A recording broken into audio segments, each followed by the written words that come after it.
we deep dive into what really is the impact of Silicon Valley Bank and of course everything that's happening along with it on the Indian banking space.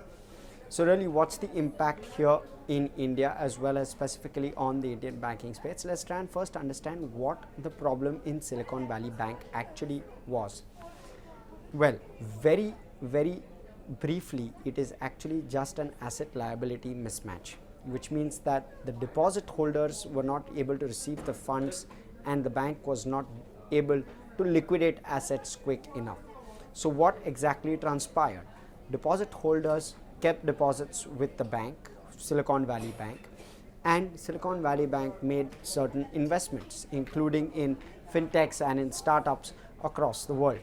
What then ensued was the deposit holders tried to withdraw their money, and in the bargain, the bank did not have sufficient liquidity to give the deposit holders, which are liabilities for the bank, what they were entitled to give back to the deposit holders. They were not able to furnish that amount, which led to a run on the bank, which led to a loss of confidence with the deposit holders in the bank, and which led to all deposit holders pretty much coming across and asking the bank for their money, and the bank unable to make good the liabilities which it had taken over from the deposit holders.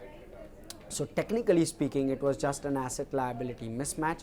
The assets were locked in slightly longer term investments, which were locked in, and hence the bank was not able to immediately liquidate those investments and give the deposit holders back their money. Now, in terms of what it means, it just means that there is a lack of confidence that has come through within the US banking system and in the US banking space, and how that evolves over the next few weeks will be extremely interesting and important to watch out for. But when it comes to the Indian banking space, let me tell you right off the bat that there is absolutely negligible impact, because there is very little exposure or almost no exposure that Indian banks have to this current situation. Now, of course, if the situation were to bloat up and increase, then there could be an exposure, but we'll talk about that later. Let's stick to the main piece. Let's stick to the fact that largely Indian banks have invested in Indian securities and government securities in India, and therefore there is very little risk with regard to the assets they own. Further, also the deposits that the Indian banks have are largely Indian and domestic deposits.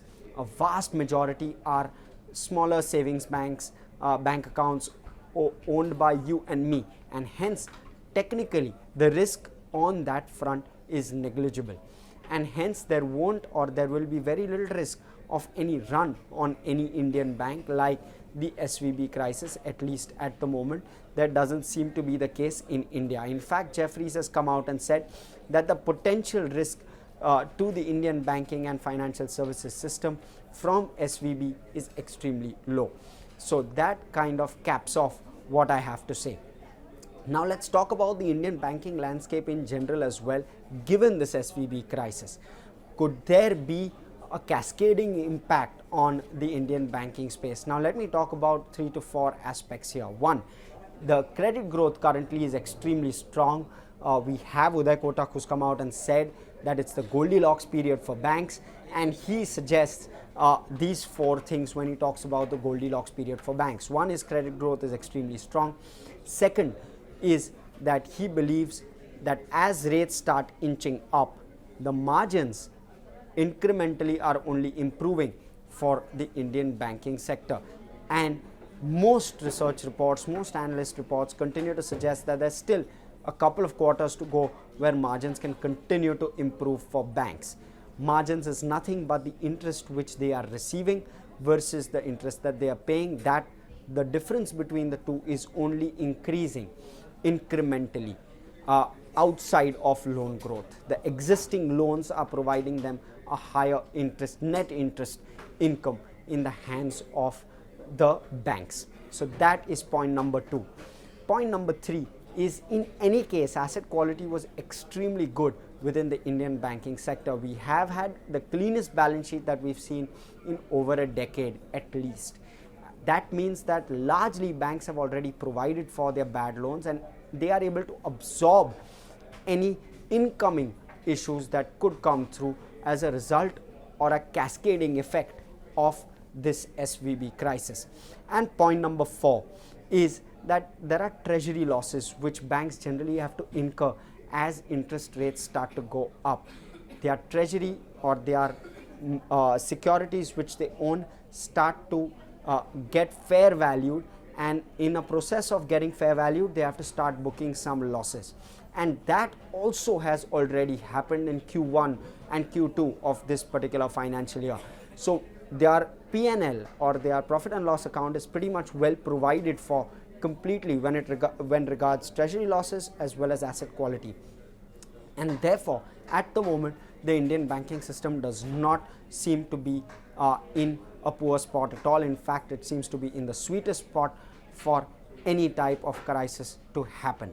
And therefore, there does not seem to be absolutely any concern. In fact, Macquarie continues to hold that the Goldilocks period for the Indian banking sector over the next 2 years is set to continue, is set to roll on.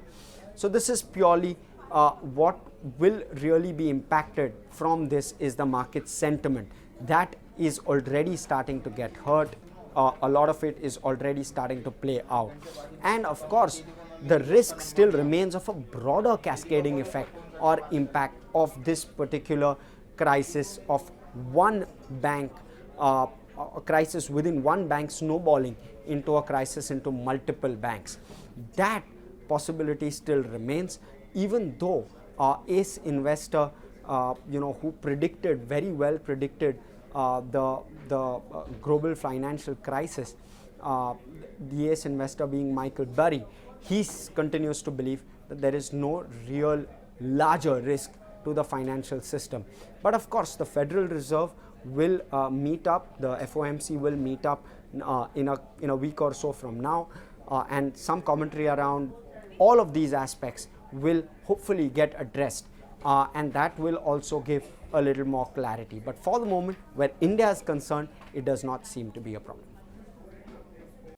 If you like this video, then like, share and subscribe to ET Now.